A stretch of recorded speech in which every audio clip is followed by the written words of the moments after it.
Mucho se ha hablado este último tiempo de la situación de campamentos y las personas que habitan en ellos. Como es de esperar, la mayor parte de los comentarios en redes virtuales denotan un alto desconocimiento, temor, rencor y en algunos casos, odio.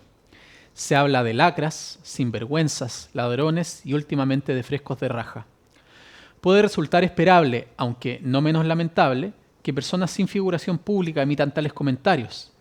Pero cuando estos provienen de líderes de opinión y autoridades políticas, o quienes pretenden serlo tratando de ganar votos a costa de frases populares, no escatimando en pasar por encima de personas y fomentando el desconocimiento y el rechazo hacia el otro, la situación ya es grave y completamente falta de ética. Trataremos de proponer entonces algunos elementos que nos permitan comprender honesta y seriamente el tema que nos ocupa, el problema del acceso a la vivienda digna en Chile y Antofagasta, y quizás decir algo de los frescos de raja. La lista global de riqueza 2018 o Hurun Report, especie de Forbes de China, indica que actualmente en el mundo existen 2.694 billonarios. Los datos son impresionantes. La riqueza total aumentó 31%, llegando a 10,5 miles de billones de dólares, equivalente al 13,2% del PIB global.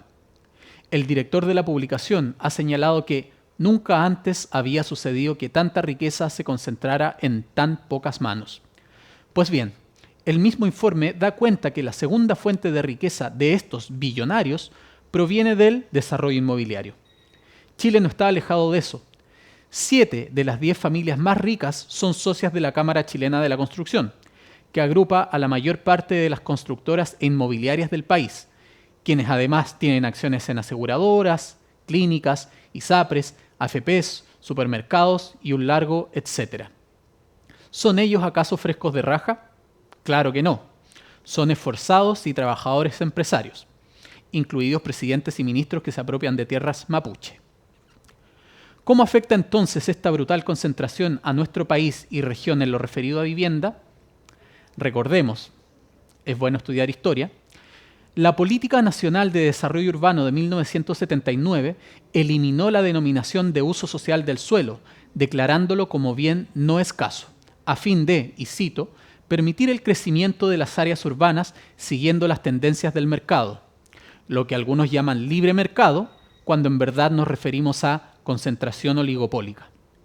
Esta declaración supuso un progresivo abandono del rol del Estado en la planificación y ejecución de la política urbana y habitacional, aumentando la presencia de los bancos, constructoras inmobiliarias en la construcción de viviendas y la planificación de las ciudades, generando así mayor especulación con el suelo, aumentando la deuda de las familias y segregando a las clases populares a los peores paños de las ciudades.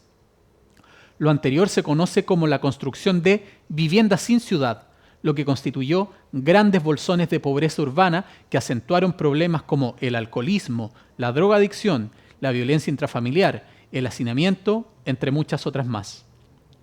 Desde 1980, los precios de la vivienda en Chile han aumentado más que los ingresos de las familias y que el IPC. Entre 2007 y 2016, el aumento del precio promedio de las viviendas a nivel nacional fue de 57%. Mientras que en el norte de Chile fue de 82%. En Antofagasta, entre 2009 y 2015, los ingresos promedio aumentaron 26%, mientras que los precios de los arriendos lo hicieron en un 35%. Naciones Unidas ha establecido que para que una vivienda sea accesible para una familia, ésta debería gastar menos de un 30% de su ingreso mensual en ella.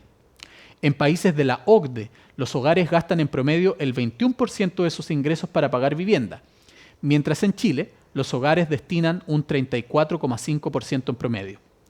Ahora, si tomamos como referencia los hogares del primer quintil de la población, o sea, la población más vulnerable, ellos gastan entre un 45 y un 52% de sus ingresos mensuales en pagar un arriendo.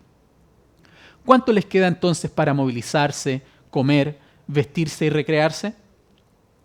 De acuerdo a la encuesta CACEN del 2017, existe un déficit total de casi 500.000 viviendas y en base al censo del 2017, la pujante Antofagasta es la segunda comuna del país con mayor déficit de vivienda después de Santiago, mientras que el promedio de hacinamiento de los hogares en esta región es de 9,1%, en circunstancias que el promedio nacional es de 7,3. No obstante, en estos momentos, en el país existen suficientes viviendas desocupadas que si fueran ocupadas hoy, se acabaría el déficit habitacional. Pero claro, el problema central no es ese, sino los campamentos o los frescos de raja que arriendan terrenos en ellos. Llegados a este punto, establezcamos una cuestión básica. Los campamentos son un efecto de problemas mayores, como la especulación inmobiliaria, con el suelo, el aumento del precio de arriendos y casas más allá del aumento de los ingresos de las familias, la desregulación del arriendo informal por parte del Estado y su subvención creciente a las grandes constructoras para que construyan proyectos que luego van a ser pagados o arrendados con plata de todas y todos, a través de el pago directo de la familia, el crédito solicitado en los bancos, que por lo demás están vinculados a inmobiliarias y constructoras, y el subsidio estatal surgido de nuestros impuestos.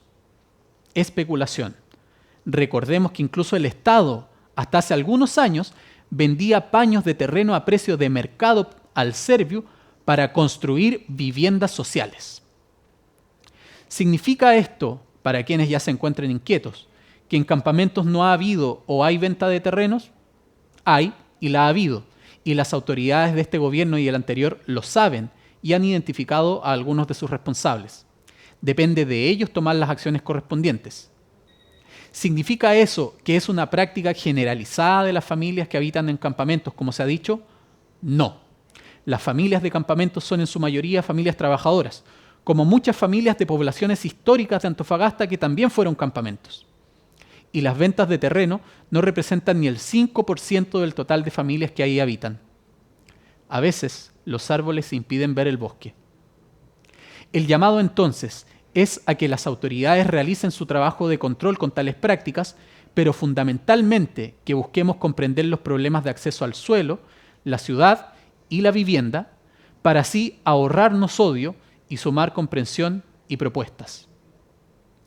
Desde la Mesa Social por la Vivienda Digna y la Ciudad Justa, que agrupa diferentes organizaciones de campamentos, así como organizaciones sociales y políticas, hemos insistido al gobierno regional, liderado por Marco Antonio Díaz Muñoz, que honre su palabra y constituya una mesa de trabajo intersectorial para abordar la situación de los campamentos, con participación vinculante de las organizaciones de campamentos y cuyo fin sea evaluar la erradicación y regularización de tales asentamientos como alternativa sostenible para reducir el déficit, consolidar la ciudad y evitar futuras tomas en los terrenos ocupados.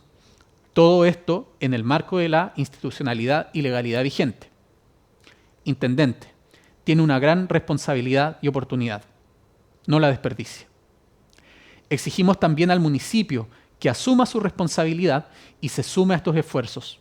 No necesitamos mezquindades, sino trabajo en conjunto para avanzar hacia reducir la segregación, el odio y construir ciudad en su conjunto con quienes la construyen día a día, las y los vecinos de villas y poblaciones, pero también las y los vecinos pobladores de los futuros barrios de nuestra ciudad. No olvidemos eso. Por la vivienda digna como derecho social y la ciudad justa, no para la riqueza privada, sino que para todas y todos quienes la habitamos y producimos día a día.